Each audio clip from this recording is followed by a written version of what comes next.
আমরা দ্বিতীয় যে টপিকটা নিয়ে কথা বলবো যে আয়নীকরণ শক্তি। সর্বপ্রথম আমাকে বুঝতে হবে যে আয়নীকরণ শক্তি কি জিনিস, আয়নীকরণ শক্তি কাকে বলে। আমরা যদি একটু খেয়াল করি, সে ফর এক্সাম্পল সোডিয়াম পরমাণু তার থেকে একটা ইলেকট্রন অপসারণ করে সোডিয়াম প্লাস আয়নে পরিণত হয়েছে। এটার মানে বোঝায় এটা যে সোডিয়াম পরমাণু একটা স্বাভাবিক পরমাণু ছিল এবং এটা নিশ্চার্জিত একটা পরমাণু ছিল, যে পরমাণু থেকে একটা ইলেকট্রন সরে গেছে, সামহাউ সরিয়ে দেওয়া হয়েছে, তাহলে সে সোডিয়াম প্লাস আয়ন পরমাণুতে পরিণত হয়েছে। তাহলে যেহেতু সে সোডিয়াম আয়ন পরমাণুতে পরিণত হয়েছে একটা ইলেকট্রনকে অপসারণ করে, এই ইলেকট্রনটা অপসারণ করতে আমার যে পরিমাণ শক্তির প্রয়োজন তাকে আমরা বলি মূলত আয়নীকরণ শক্তি। আমি যদি আরেকটু ক্লিয়ার করে বলি তাহলে বিষয়টা হচ্ছে এরকম যে গ্যাসীয় অবস্থায় 1 মোল সোডিয়াম পরমাণু থেকে 1 মোল ইলেকট্রন অপসারণ করে তাকে 1 মোল ধনাত্মক আয়নে পরিণত করতে আমাকে যেই পরিমাণ শক্তি তাকে প্রদান করতে হবে সেই পরিমাণকে শক্তিকে আমরা বলি আয়নীকরণ শক্তি। সে ফর এক্সাম্পল যে এটা আমার একটা পরমাণু আছে, সেই পরমাণুটা নিশ্চার্জিত পরমাণু আছে, এই পরমাণু থেকে যদি আমরা একটা ইলেকট্রনকে অপসারণ করতে চাই, এটা আমার একটা ইলেকট্রন, আমরা যদি এই পরমাণু থেকে এই ইলেকট্রনকে অপসারণ করতে চাই তাহলে আমাকে কিছু পরিমাণ শক্তি প্রদান করতে হচ্ছে। আমাকে যে পরিমাণ শক্তি প্রদান করতে হচ্ছে সেই পরিমাণ শক্তিকে আমরা বলতেছি ইলেকট্রন আয়নীকরণ শক্তি। এখন আমি যদি আরেকটু বোঝার ট্রাই করি যে এইটাকে আমি যখন শক্তি প্রদান করতেছি সেই শক্তির মান আসলে কত, এখানে হিসাব করে দেখা যায় যে এখানে ডেল এইচ এর মান প্লাস 465 আর 490 এর মতো একটা কিলোজুলের একটা ভ্যালু আসে। 465ও লেখা আছে কোথাও, 463ও লেখা আছে কোথাও, 490 এর মতো লেখা আছে কোথাও।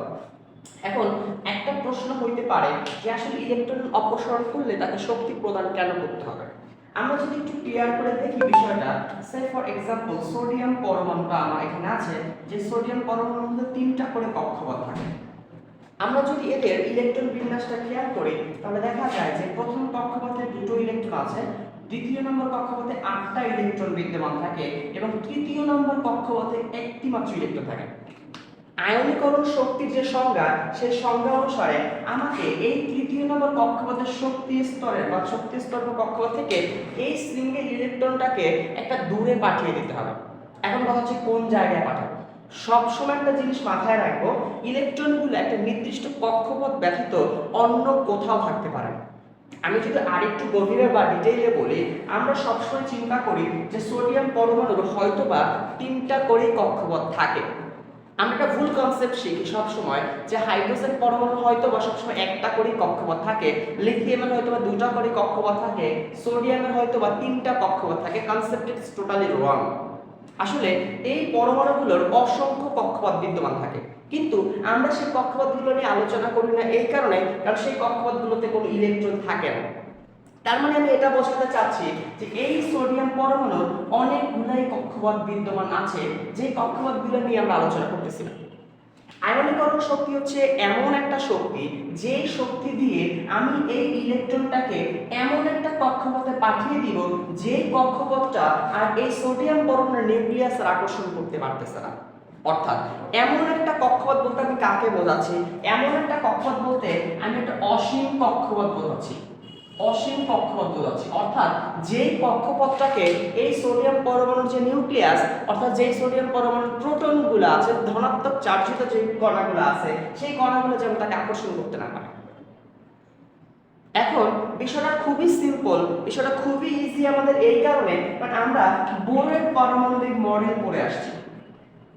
বোরের পারমাণবিক মডেল অনুসারে আমরা জানি যখন কোনো একটা ইলেকট্রন শক্তি শোষণ করে, শক্তি নিয়ে আসে, শক্তি অর্জন করে, তখন সেই পরিমাণ শক্তি দিয়ে ইলেকট্রনটা নিম্ন কক্ষপথ থেকে উপরের কক্ষপথে চলে যায়। আমরা ধরে নিচ্ছি যে 1 2 3 4 5 6 7 8 9 নম্বর কক্ষপথটা এই সোডিয়াম পরমাণুর এই ইলেকট্রনটার জন্য অসীম কক্ষপথ। অর্থাৎ এই সোডিয়াম পরমাণুটাকে, এই সোডিয়াম পরমাণুর এই যে ইলেকট্রনটা আছে সিঙ্গেল ইলেকট্রনটা, সেটা 9 নম্বর কক্ষপথে অসীমে পাঠিয়ে দিতে সোডিয়াম পরমাণুর যেই পরিমাণ শক্তির প্রয়োজন হবে সেই পরিমাণ শক্তিকে আমরা বলতেছি তার আয়নীকরণ শক্তি। আমি যদি আবার একটা কথা বলতে চাই যে আয়নীকরণ শক্তি হচ্ছে কোনো একটা পরমাণু থেকে একটা ইলেকট্রন অসীম কোনো কক্ষপথে পাঠিয়ে দিয়ে তাকে ধনাত্মক আয়নে পরিণত করতে যে পরিমাণ শক্তির প্রয়োজন হয় তাকে আমরা বলতেছি আয়নীকরণ শক্তি। তো এইখানে আমরা দেখলাম যে সোডিয়াম পরমাণু থেকে সর্বশেষ কক্ষপথের এই সিঙ্গেল ইলেকট্রনটাকে তার 9 নম্বরটাকে আমরা ধরে নিয়েছি অসীম কোনো কক্ষপথ, সেই অসীম কোনো কক্ষপথে পাঠিয়ে দিতে তাকে 465 কিলোজুল তাপের প্রয়োজন বা শক্তির প্রয়োজন বা বিদ্যুৎ শক্তির প্রয়োজন। তাহলে এই সোডিয়ামের প্রথম আয়নীকরণ শক্তির মান হবে 465 কিলোজুল পার মোল। এখন এখানে একটা টার্ম আসছে প্রথম আয়নীকরণ শক্তি। আমরা যদি একটু খেয়াল করি এই সোডিয়াম পরমাণুর ইলেকট্রন বিন্যাসটা আসলে কেমন ছিল। ইলেকট্রন বিন্যাস ছিল 2s2 2p6 3s1। যখন সে এই ইলেকট্রনটা ত্যাগ করে দিয়েছে বা ছেড়ে দিয়েছে তখন সেটা 3s0 তে পরিণত হয়েছে এবং তার পূর্বের যে কক্ষপথ সেটা 2s2 2p6 এবং 3s0 তে পরিণত হয়েছে। আমরা যদি একটু লক্ষ্য করি তাহলে দেখা যায় যে 2 নম্বর কক্ষপথটা সে অষ্টক পূরণ করেছে এবং কোনো পরমাণু ইলেকট্রন ত্যাগ বা গ্রহণ করার যে কারণ সেই কারণটা হচ্ছে সেটার সর্বশেষ কক্ষপথটা অষ্টক পূরণ করা অর্থাৎ নিষ্ক্রিয় চার্জের মতো বা নিষ্ক্রিয় গ্যাসের মতো চেহারা অর্জন করা। এখন এই সোডিয়াম প্লাস যদি আরো একটা ইলেকট্রন অপসারণ করতে চায় অর্থাৎ সোডিয়াম প্লাস যদি আরো একটা ইলেকট্রন অপসারণ করতে চায় তাহলে সোডিয়াম প্লাস প্লাস বা সোডিয়াম 2 প্লাস আয়নে পরিণত হবে। এই সোডিয়াম প্লাস আয়ন থেকে আরো একটা ইলেকট্রন অপসারণ করে এই সোডিয়াম 2 প্লাস আয়নে পরিণত করতে যেই পরিমাণ শক্তির প্রয়োজন হবে সেই পরিমাণ শক্তিকে আমরা বলবো তার দ্বিতীয় আয়নীকরণ শক্তি। এখানে একটা মজার বিষয় হচ্ছে এরকম যে এইটার দ্বিতীয় আয়নীকরণ শক্তির মান 5665 কিলোজুলের মতো। আমরা যদি একটু আগে খেয়াল করি যে সোডিয়াম থেকে একটা ইলেকট্রন অপসারণ করতে তার চার্জের প্রয়োজন হচ্ছে বা শক্তির প্রয়োজন হচ্ছে 465 কিলোজুল পার মোল, কিন্তু যখন সেটা সোডিয়াম প্লাস অবস্থায় আছে সেখান থেকে যখন আমরা আরো একটা ইলেকট্রন অপসারণ করতে চাচ্ছি তখন হিউজ পরিমাণ শক্তির প্রয়োজন হয় এবং এই শক্তিটাকে আমরা বলি তার দ্বিতীয় আয়নীকরণ শক্তি। একটা প্রশ্ন খুব বারবার পরীক্ষা আসে যে সোডিয়ামের প্রথম আয়নীকরণ শক্তির মান এত কম হলেও সোডিয়ামের দ্বিতীয় আয়নীকরণ শক্তির মান এত বেশি কেন? উত্তরটা খুবই সিম্পল। বিষয় হচ্ছে এরকম যে আমরা যদি খেয়াল করি যখন তার সোডিয়ামের প্রথম আয়নীকরণ শক্তির বেলা আমরা হিসাব করতেছি তখন তার ইলেকট্রন বিন্যাসে সর্বশেষ কক্ষপথে মাত্র একটা ইলেকট্রন থাকে, অর্থাৎ সেই ইলেকট্রনটা নিউক্লিয়াস থেকে অনেক দূরে থাকে। দূরে থাকার ফলে সেই ইলেকট্রনটাকে অসীমে পাঠানোর জন্য তার কম পরিমাণ শক্তির প্রয়োজন হয়, কিন্তু সে যখন ইলেকট্রনটা ত্যাগ করার পরে একটা স্থিতিশীল নিউক্লিয়াসের একটা স্থিতিশীল অবস্থা বিরাজমান করে 2s2 2p6 তখন তার এই দ্বিতীয় নম্বর কক্ষপথ থেকে আরো একটা ইলেকট্রনকে অসীমে পাঠানোর জন্য তার প্রচুর পরিমাণ শক্তির প্রয়োজন হয়। এত পরিমাণ শক্তি আসলে কখনো কখনো পরমাণুর পক্ষে দেয়া সম্ভব হয় না। এই জন্য দেখা যায় যে সোডিয়ামের প্রথম আয়নীকরণ শক্তির মান কম হয় এবং দ্বিতীয় আয়নীকরণ শক্তির মান সোডিয়ামের বেলায় অনেক বেশি হয় এবং প্রায় ইম্পসিবল একটা শক্তির মান বা প্রায় ইম্পসিবল একটা বিদ্যুৎ শক্তির মান, যেটার কারণে সোডিয়াম 2 প্লাস প্লাস আয়নে আমরা সাধারণত পরিণত হতে দেখি না। এবারে আরেকটু যদি মাঝখানে কথা বলে নিই এই টপিকটা কাদের জন্য প্রয়োজন আসলে। এই টপিকটা যারা বর্তমানে HSC 24 batch, HSC 25 batch, HSC 26 batch সবার জন্য প্রয়োজন। আমাদের রাইট একাডেমিতে এইচএসসি 25 ব্যাচ এবং এইচএসসি 26 ব্যাচের জন্য দুটো ব্যাচ চালু হয়েছে, লঞ্চ হয়েছে। এইচএসসি 25 ব্যাচ আছে, এইচএসসি 25 ব্যাচ তোমাদের সময় হচ্ছে রবি, মঙ্গল, বৃহস্পতি বিকাল 4টায়। তাহলে এইচএসসি 25 ব্যাচ রবি, মঙ্গল, বৃহস্পতি বিকাল 4টা না বিকাল 5টায়, বিকাল 5:15-তে।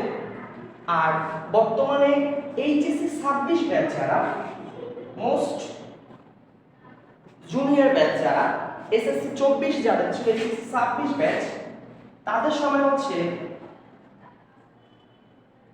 রবি মঙ্গল বৃহস্পতি বিকাল 4টায়। তাহলে আমাদের বর্তমানে দুটো ব্যাচ চালু আছে, একটা হচ্ছে এইচএসসি 26 ব্যাচ এবং এইচএসসি 25 ব্যাচ। এইচএসসি 25 ব্যাচ রবি মঙ্গল বৃহস্পতি বিকাল 5:15 এবং এইচএসসি 26 ব্যাচ রবি মঙ্গল বৃহস্পতি বিকাল 4টায়। ওকে, এবার আমরা আগের জায়গায় ফেরত আসি।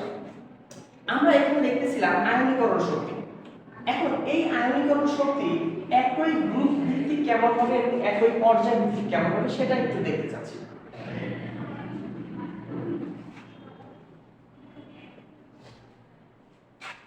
আমরা যদি একটু খেয়াল করি,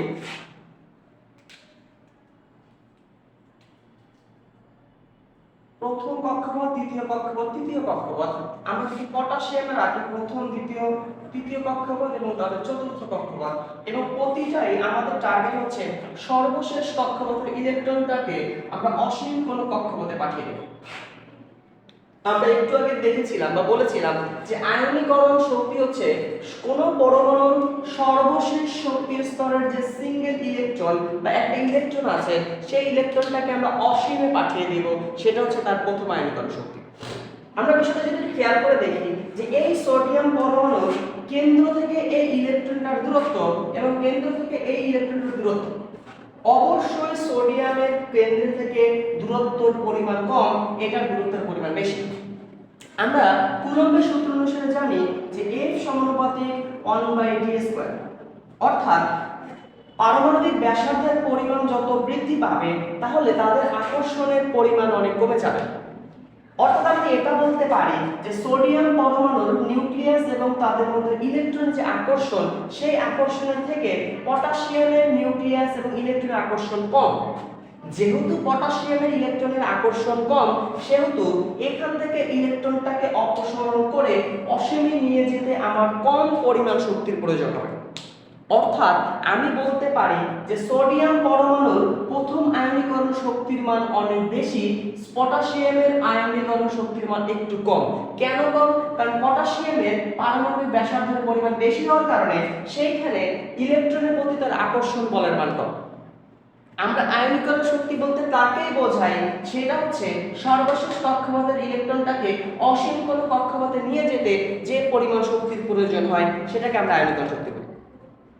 এবারে আমরা যদি একটু খেয়াল করি, একই পর্যায়ে বাম থেকে ডানে গেলে এই আয়নীকরণ শক্তির মান কি বৃদ্ধি পায় নাকি হ্রাস পায়? তাহলে এইখান থেকে আমরা ডিসিশন নিতে পারি যে একই গ্রুপের উপর থেকে নিচে গেলে পারমাণবিক ব্যাসার্ধের মান হ্রাস পায়। অর্থাৎ lithium, sodium, potassium, rubidium, francium, এইগুলার উপর থেকে যতই আমরা নিচের দিকে যাব ততই তাদের পারমাণবিক ব্যাসার্ধের পরিমাণ বৃদ্ধি পাবে। আর পারমাণবিক ব্যাসার্ধের পরিমাণ বৃদ্ধি পেলে সেখানে ইলেকট্রন আসক্তির মান পারমাণবিক ব্যাসার্ধের পরিমাণ বৃদ্ধি পেলে সেখানে আয়নীকরণ শক্তির পরিমাণ এই কারণে বৃদ্ধি পাবে কারণ সেখানে প্রতিনিয়ত নতুন করে একটি কক্ষপথ যুক্ত হচ্ছে, আর নতুন করে কক্ষপথ যুক্ত হলে সেখানে আয়নীকরণ শক্তির মান আস্তে আস্তে কমে যায় বা হ্রাস পায়। এবার আমরা দেখব যে একই পর্যায়ে বাম থেকে ডানে গেলে সেখানে আসলে আয়নীকরণ শক্তির মানটা বৃদ্ধি পায় নাকি হ্রাস পায়। যেমন আমরা যদি 3 নম্বর পর্যায়ে নেই, যেমন সোডিয়াম, ম্যাগনেসিয়াম, অ্যালুমিনিয়াম বা সালফার বা ক্লোরিন, এই একই পর্যায়ে যখন আমরা বাম থেকে ডানের দিকে যাব তাহলে দেখা যায় যে একই পর্যায়ে বাম থেকে ডানের দিকে গেলে প্রতিনিয়ত তাদের একটা করে প্রোটন এবং একটা করে ইলেকট্রন বৃদ্ধি পায়। আমরা একটু আগে বলেছিলাম যে কুলম্বের সূত্র অনুসারে এই যে F সমানুপাতিক Q1 Q2, অর্থাৎ এই চার্জের পরিমাণ যত বৃদ্ধি পাবে সেখানে আকর্ষণের পরিমাণ তত বৃদ্ধি পায়, আর আকর্ষণের পরিমাণ যত বৃদ্ধি পায় সেখান থেকে একটা ইলেকট্রনকে অপসারণ করতে বেশি শক্তির প্রয়োজন হয়, আর যেখানে ইলেকট্রনের পরিমাণ অপসারণ করতে বেশি শক্তির প্রয়োজন হবে সেখানে আমার আয়নীকরণ শক্তির মান তত বেশি হবে। তাহলে বিষয়টা বোঝা গেল যে একই পর্যায়ে বাম থেকে ডানে গেলে তাদের মধ্যে আকর্ষণ বলের মান বৃদ্ধি পায়, পারমাণবিক ব্যাসার্ধ হ্রাস পায়। দ্যাট মিন্স এটা যে তাদের পারমাণবিক ব্যাসার্ধ যদি হ্রাস পায় সেখানে আয়নীকরণ শক্তির মান বৃদ্ধি পায়। এর পরবর্তীতে আমরা একটা ব্যতিক্রম আয়নীকরণ শক্তির মান নিয়ে আলোচনা করব সামনের ভিডিওতে।